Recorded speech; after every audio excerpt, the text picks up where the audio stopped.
Halo semuanya, kembali lagi di channel Like Level. Pada video kali ini saya akan membahas kelompok saham BUMD atau Badan Usaha milik pemerintah daerah ya. Apakah masih ada yang bagus dan murah? Nanti kita akan simak di video yang satu ini. Oke, sebelumnya kita akan cek dulu teman-teman ya. Ada beberapa BUMD yang listing di bursa. Jadi kalau dari 5 ini teman-teman, kemungkinan ada yang belum masuk, silakan bantu untuk dicek di kolom komen ya, supaya nanti kita bisa masukkan di kuartal berikutnya. Jadi di sini ada 5 teman-teman ya, ada BJTM, ini Bank Pembangunan Jawa Timur ya, induknya Pemda Jatim, ini termasuk kabupaten juga teman-teman ya, nggak cuma Pemda provinsinya. Jadi totalnya Pemda ini 79,8% ya, ini bank, kemudian Banten, BEX ya, ini juga sama, ini Banten Global Development ini dimiliki oleh pemerintah Provinsi Banten ya, 99,9%. Jadi menguasai ini lewat anak usahanya Banten Global Development 66,11%. Ya, ini juga Bank Jawa Barat. Ini miliknya Pemda Jabar juga beserta dengan pemerintah kabupaten-kabupatennya, totalnya 75,55%. Ini juga bank. Ya, ada beberapa yang request BJTM dan BJBR ini, jadi sekaligus teman-teman ya, untuk memenuhi request teman-teman ya, untuk dianalisa. Kemudian ada PJAA, Pembangunan Jaya Ancol ya, ini punya Pemda DKI Jakarta ya, kepemilikan 72%. Ini consumer cyclical dan subsektornya consumer services. Kemudian ini ada DLTA teman-teman. DLTA ini sebenarnya kepemilikan Pemda DKI Jakarta hanya 26,25%, jadi bukan pengendali. Namun di webnya pemerintah Provinsi DKI Jakarta, DLTA ini dimasukkan sebagai salah satu BUMD teman-teman ya. Jadi saya sih tetap masukin aja karena ini diakui BUMD sama pemerintah di webnya pemerintah Jakarta teman-teman ya.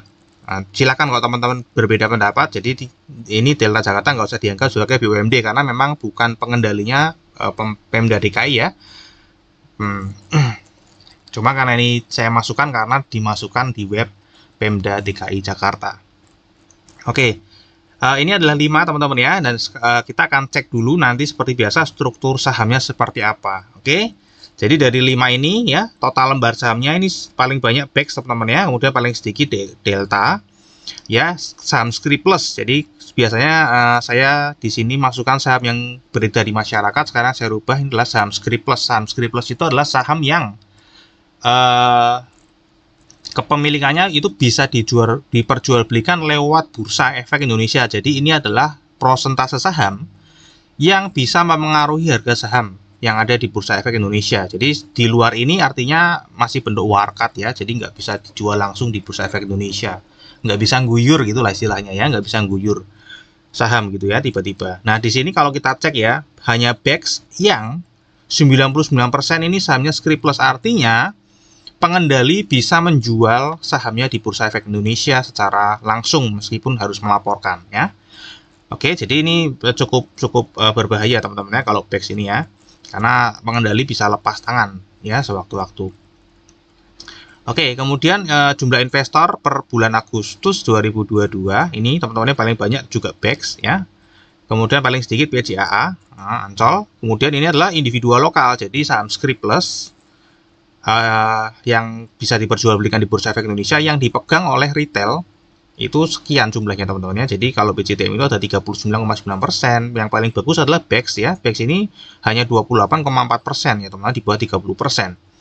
Ya, kemudian BJBR ya, ini juga bagus ya. Artinya apa? Kalau kepemilikan individu lokalnya di bawah 30% itu berarti sahamnya sebenarnya bisa dengan mudah digerakkan oleh market maker ya, karena mereka menguasai supply. Oke, kemudian PJAA ini yang paling banyak dimiliki oleh retail 58,2% ya. Kemudian ini ada Delta 38,1%. Jadi ini rata-ratanya per investor itu pegang sekian lembar saham teman-teman ya. Kalau kita cek di harga pada saat video ini dibuat, maka kepemilikan masing-masing investor per investor ini di saham masing-masing itu sekitar segini teman-teman ya. Ya paling banyak ada di DLTA ya. Memang DLTA ini kan ya sekali lagi ini silahkan ya, ini mau dianggap BUMD boleh, kalau enggak juga enggak apa-apa ya. Paling sedikit di BEX. Oke, ini adalah struktur sahamnya teman-teman, jadi sudah paham. Kemudian kita yang masuk yang berikutnya, yaitu performance-nya seperti apa. Oke, kalau kita cek ya, pendapatan yang paling besar itu BJPR teman-teman ya, tahun 2021, dan CAGR-nya ini ada dua yang positif ya, ini memang yang banyak di request untuk dianalisa ya, BJTM dan BJPR. Jadi 5 tahun ini per tahunnya tumbuh 6,3% BJTM dan BJPR 4,4% secara pendapatan. Ya, ini laba bersihnya 2021 secara persentase juga bagus, BJTM dan BJPR, delta juga ini paling bagus teman-teman ya. Sedangkan BEX dan Jaya Ancol ya kita tahu ini minus ya. Nah, kalau BEX memang nanti kita akan ketahui kenapa. Kalau PJA ini kan karena memang COVID teman-teman ya. Jadi ada penurunan. Ya, ini adalah CAGR-nya. Untuk BJTM ini laba bersih selalu naik ya. Dalam 5 tahun terakhir per tahunnya naik 8,2%. BJPR ini bagus teman-teman, 11,9% untuk laba bersihnya. Sedangkan BEX ini berhasil menurunkan kerugian sehingga sekarang menjadi minus 85,5% atau minus 265 miliar. Nah, gimana di semester 1 2022 ini teman-teman ya? Kalau kita cek pendapatannya semuanya naik dibanding semester 1 2021. Kenaikan paling tinggi ada di BEX ya. Kemudian PJA sorry ya, kenaikan paling tinggi di PJA. Jadi memang COVID ini sudah mulai mereda sehingga ini pendapatan sudah mulai masuk lagi teman-teman ya. Kemudian ada BEX ya, kemudian ada di DLTA ini juga terdampak COVID juga ya, karena penjualan minuman beralkohol ini kan tempat hiburan pada ditutup waktu COVID. Nah, sekarang sudah mulai dibuka semua. Jadi Jaya Ancol, Delta ini lumayan teman-teman ya. BJTM dan BJPR ya standar aja karena mereka juga nggak terlalu terdampak. Untuk laba bersih ya ini juga mengalami kenaikan semua ya. BJTM kenaikan dari semester 1 2021 itu naik 1,5%. BEX berhasil mengurangi kerugiannya 18,6%.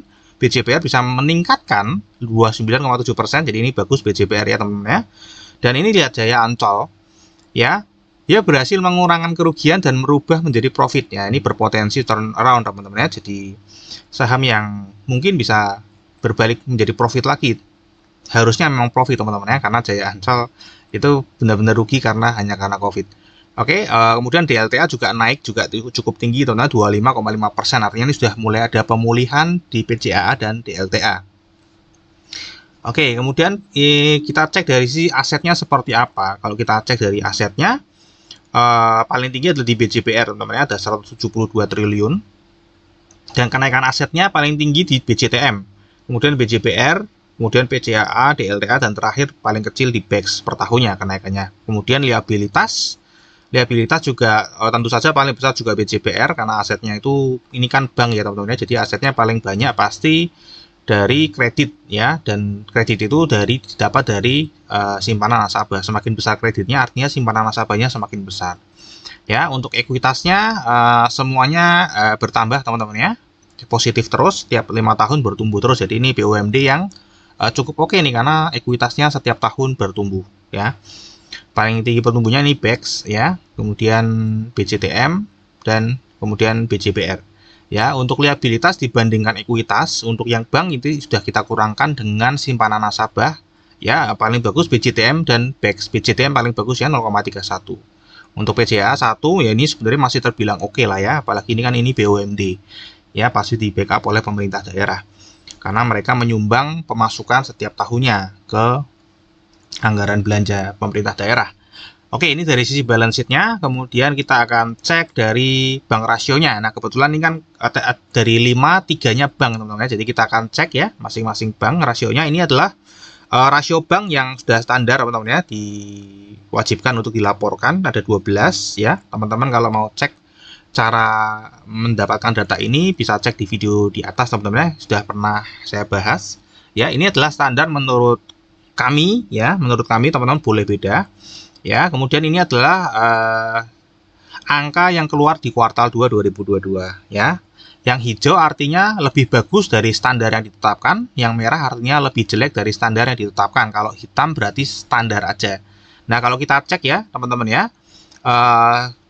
banyak yang hijau itu adalah di BJPR teman-teman ya, banyak sekali yang hijau. Merahnya hanya satu, itu ROA, itu pun mendekati standar ya, 1,88, minimalnya 2%. Sedangkan yang paling parah memang BEX. Nah, ini tadi menjawab ya kenapa BEX ini rugi terus teman-teman ya. Sahamnya juga sekarang masih berhenti di gocap ya. Jadi ini karena memang performanya tidak bagus teman-teman ya.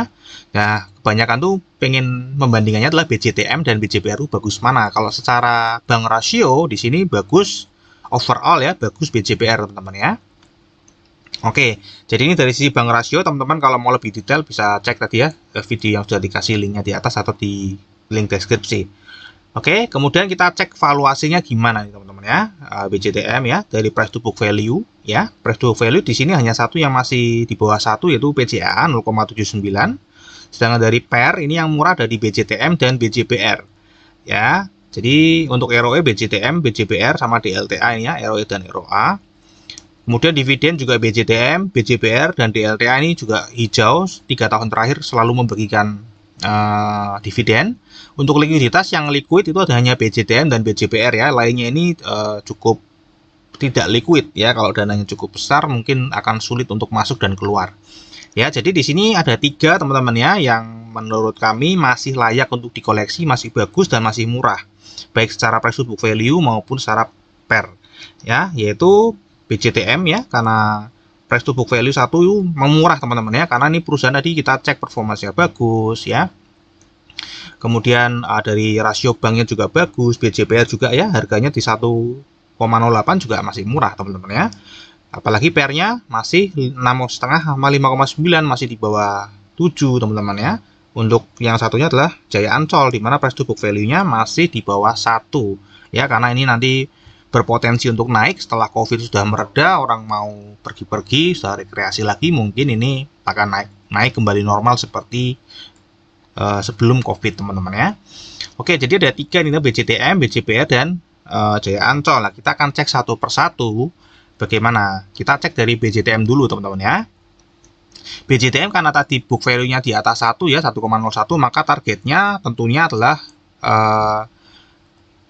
book value yang paling tinggi yang pernah dicapai itu tahun 2017 itu 1,36 ya. Artinya kalau book value-nya 1,36, target harganya adalah 966 atau kita bisa profit 34,9% atau all time high-nya dari harga itu di sini teman-teman ya, ada 15 Januari harganya 965, ini sama ya teman, 34,9%. Jadi untuk BCTM ini targetnya sama-sama dari book value yang tertinggi maupun all time high harga yang tertinggi itu 965. Jadi cenderung stabil harganya ya.